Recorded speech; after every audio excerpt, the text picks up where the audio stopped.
Wow, I talked all this much and my fucking webcam didn't record. Anyways, we went to downtown Fullerton tonight. It's 5:40 in the morning on Saturday, so we left on Friday night. I left at 10, got there around 11. I wanted to go to Silk locally, but my wing didn't want to pay the $20 cover charge. They're like, screw it, let's go to downtown Fullerton. So we went there. Just ridiculously crowded, the line. I was trying to get into this bar called Slide Bar. Waited like 20 minutes. So I was whatever. I just started talking to other people online. And then, finally got in. It was a very good night. Like the girl ratio wasn't very high, but I did my sets or whatever. They were fine. Like I found myself opening pretty easily. I can always get in. I can get the initial hook, but still need to work on my just fucking attraction. More cold reading, more attraction. I opened this girl that was like, she had this Marilyn Monroe tattoo, like full arm, and I swear to God, she looked like Elvis Presley's daughter. I forgot what her name was. Jenna Presley? I don't remember, but like exact same facial features. She was like 6 feet tall, but really cool to talk to. She was just talking about what the fuck. She was actually really nice. I don't remember. We're talking about just like random lame stuff about like living in different places and why she's really into Marilyn Monroe. But the interesting thing I talked about was she was married to some Marine guy. And later on, that's funny, she was like, oh, I use that term marriage loosely, so I didn't know if that was like an IOI. Or I didn't really make a move because my friend was leaving the place, so, whatever. But, I go, a lot of girls like guys in uniforms, what is it about them? And she just like, oh, guys in uniforms, they're very neat, and when they're suited up, it's very clean, it's like well groomed, it's like you can't really be sloppy. So she liked that aspect. I was like, fuck, dude, I'll just get like a Halloween costume and like uniform, and I'll like layer it. I'll be like a firefighter on the inside, policeman on the second layer, and then like a Navy suit on the outside, and then I'll just tear one out for whatever occasion. Shit, that was kind of funny. My friend left the place, so I kind of ejected there. The other set was like these two twins, but one had blonde hair and one had brunette. They weren't really twins, but they just looked very similar. So I was like, I did the same thing. Like, hi, you guys are cool. How to meet you? They gave me their names. I was like, you look like this because of this. You don't like this. Look like this because of this. It's just like, basic cold reading. And then I'm like, oh my God, you guys are like twins, but you're like the good twin. You're like the evil one. And I was like, oh, you guys must be doppelgangers. But I go, I like the black hair one better because my hair is black. And I'll giggle.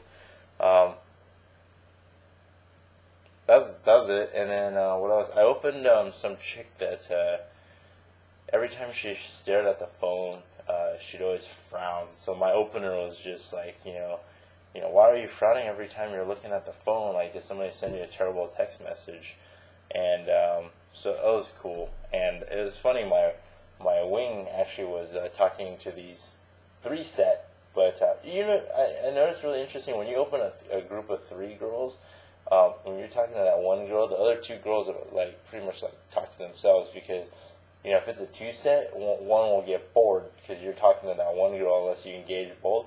But because there's 3 set, those 2 can talk to each other. So this my wing was gaming this chick, but like 5 minutes later, he comes back. He's like, "Where the fuck are my glasses?" It turns out the girl was really feisty and was just giving him a lot of shit tests, and he kind of like teased her, and he thought, he was like, I went through, I passed all the shit tests, and then this chick fucking like takes my glasses, and so he followed her, and they went somewhere, and then he was like, give me my glasses back, and she was like, oh, I don't have it anymore. I like threw it on the floor. So he left the girl to like go back to find it, but the glasses weren't there. So it's like basically the chick either stole his glasses or threw them away, and it wasn't like sunglasses. It was like $200 prescription glasses. And this guy is like nearsighted as fuck, so he couldn't see for the rest of the day.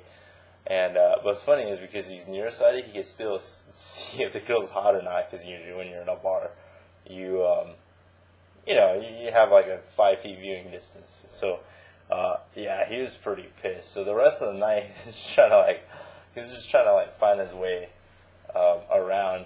And then my other wing, the black one,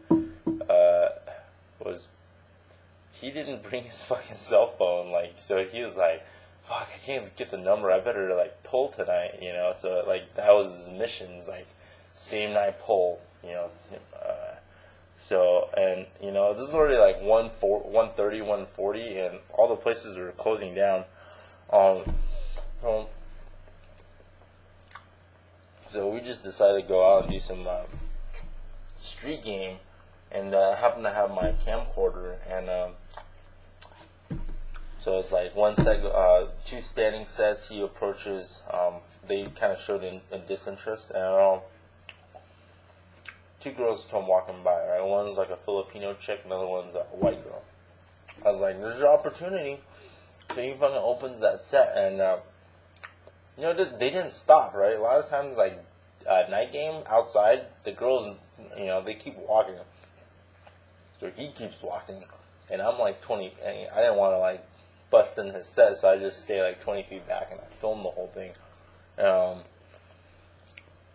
Keep talking, and he starts getting attraction from that white chick, and the Filipino girl was totally cool, and my other white wing was trying to find his way to where we're at, but we eventually caught up, and he was the black wing was making out with the white chick, so I was like, all right, I'll distract and start talking to the Filipino girl, and my hands were really cold. I just gave her my hand. I'm like, hey, my hand's cold. Can you rub them until they're warm? So she's rubbing my hand while I'm talking to talking to my other wing, telling him where I was at. So 5 minutes later, we all group up. And I guess we just started walking. When I was filming, my wing found out the logistics, and they just live 3 blocks down the road. So we just walked to their house, and that was it, man. It was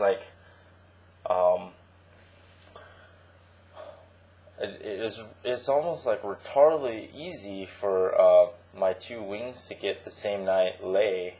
What happened? So we go to their house. There's actually, we have another wing. He's kind of new and just following us. So it was 4 guys and then 2 girls, and then they had another roommate, so it was 3, right? So we were just group chatting. One girl goes to sleep. The white wing takes the Filipino girl up, and then what was it? The black wing takes the white girl. And, actually, they ended up talking for 2 hours. We were just in a group talk, right? They're just shooting the shit and talking. But, I don't even know what they were talking about. I'm talking about, really, it's almost no topic. It's just, it's almost if you just keep talking and doing keynote and things like that, the girl's brain just doesn't process it. Just what? And they were semi buzzed. So it's they just and what I noticed is these girls obviously were down for it. In the beginning, and that's kind of just a mind shift for me. It's just wow, these girls, they just wanted to do it too, and. What's interesting is it doesn't matter who spikes the body temperature. If she's in that state, she'll hook up with the next dude that comes along. Because I have actually I kind of warmed the Filipino girl, but I wasn't really attracted to her. But And then, my wing comes along, and then boom, it just like, and then he was like, oh, there's upstairs, there's more room upstairs, and then they just left up there and didn't see him again, and then, so yeah, I pretty much got the whole audio on footage, and I got bits and pieces of the video that I took. I think today was a pretty good experience, just to see what a pull was. I think the logistics was obviously very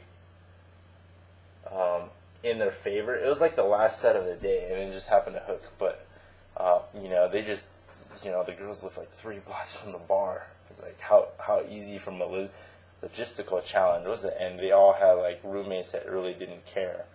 But what else? I was so tired. I didn't even say anything. I was just like chilling, recording my videos, and the other Asian guy was like, he didn't say a single word. He was actually really awkward, but like the girls didn't care. But what's interesting is like a lot of the POAs I know, they're like obsessed with like pulling girls the same night, and like they're not always like quality girls. They're not even very, they're not. I don't find them very attractive, and they're just drunk and down for it. But it's like, these girls, like, you wouldn't want to see them the second time around. It's just like, I don't understand. It's like, if you already have a set of like numbers, like, unless you're learning it for the first time, you're like, okay, I need to learn how to pull, so when the time comes, I know how to do it. But like, just do it for the fact of doing it. I don't like to. I wasn't really like, even if I had done it, I wouldn't have been all that excited. But like, obviously, if it was like an amazing girl, I would be down for it. But yeah, these chicks are just, I don't know. I'll think about it. But then again, I'm still a few stages before doing that anyway, so I'm sure I'll have plenty of time to think about it. So that was it for Friday. I'm probably going to go down to San Diego on Saturday, and more to come.